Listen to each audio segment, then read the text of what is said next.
Pavarësisht interesimit të dukshëm më të madh për fatin tragjik të palestinezëve midis majit dhe tetorit, në përputhje me deklaratat paksa më kritike të qeverive perëndimore, mediat kryesore franceze nuk pushuan kurrë së përsërituri pa kritik retorikën e kryeministit izraelit Benjamin Netanyahu, edhe teksa palestinezët po shfaroseshin para syve tanë, shkruan Dr. Alain Gabon, profesor i francez në Universitetin Virginia në SHA.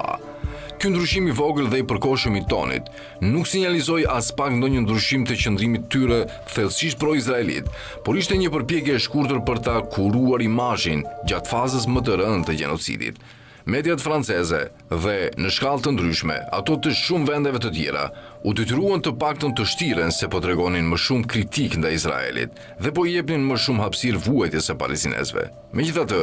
njëkohësisht, ato përdorën një varg strategjisht që në praktikë anuluan edhe ato devijim të vogël dhe momental të raportimit, duke lejuar të vijonin të përmbajshin sa më afër vijës zyrtare të Izraelit. Këto metoda ishin dhe mbeten sistematike në kanalet dominuese të televizionit dhe radios franceze, publike dhe private, si edhe në gazetat e mëdha dhe revistat nga qendra e majt deri tek e djatha ekstreme, vlerëson Gabon.